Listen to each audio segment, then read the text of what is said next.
जय श्री कृष्ण, जय श्री राम। आइए आज हम रामायण कथाओं में रामायण रचना की प्रेरणा के बारे में जानेंगे।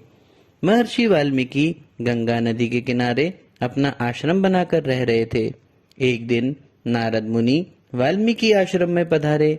वाल्मीकि ने उनका सादर अभिनंदन करके उनसे पूछा, संसार में सर्वगुण संपन्न, वीर, धर्मज्ञ, सत्यवादी, दृढ़व्रती, विद्वान तथा धैर्यवान राजा कौन है? नारद ने कहा, इक्ष्वाकु कुल में उत्पन्न अयोध्या के शासक राजा राम ही सर्वगुण संपन्न है। वाल्मीकि कई दिनों तक इस पर विचार मग्न रहे। कुछ दिनों के बाद उन्होंने क्रौंच पक्षी के जोड़े को प्रेम में मग्न होकर क्रीड़ा करते देखा। तभी अचानक एक बहेलिये के तीर से नर पक्षी की मृत्यु हो गई। यह देखकर मादा पक्षी दुखी होकर विलाप करने लगी। वाल्मीकि ने बहेलिये को श्राप दे दिया। श्राप तो भाव आवेश में दे दिया, पर बाद में उन्हें पछतावा होने लगा। बहुत विचार करने के बाद उनकी वाणी से एक सुंदर श्लोक निकला, जिसे सुनकर ब्रह्मा जी उसी छंद पर आधारित श्लोक के रूप में रामायण लिखने की सलाह दी। साथ ही ब्रह्मा जी ने उन्हें दिव्य ज्योति भी प्रदान की, जिससे राम कथा की घटित घटनाओं को वह स्वयं देख सके। इस प्रकार वाल्मीकि जी ने रामायण की रचना प्रारंभ की। आइए अब हम राजा दशरथ की कथा सुनते हैं।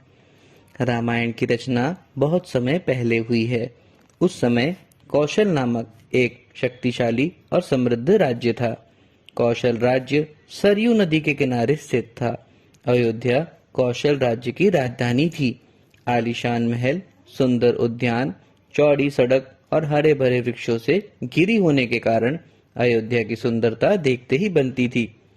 राजा दशरथ कौशल के राजा थे। वे अत्यंत वीर, न्यायप्रिय एवं बुद्धिमान थे। उनके मंत्री भी अत्यंत बुद्धिमान थे।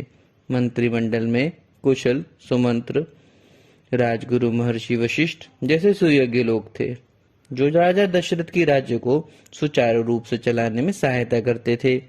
कौशल की जनता संतुष्ट तथा प्रसन्नचित्त थी। राजा दशरथ की 3 रानियां थी, कौशल्या, कैकई और सुमित्रा। वे अत्यंत सुहृदय और दयालु थी। इतना सब होने पर भी राजा और तीनों रानियां दुखी थी। आखिर उनके दुख का कारण क्या था? तो आप सभी इस चैनल से जुड़े रहिए और आगे की कथाओं में और भी जानकारी जानिए। धन्यवाद।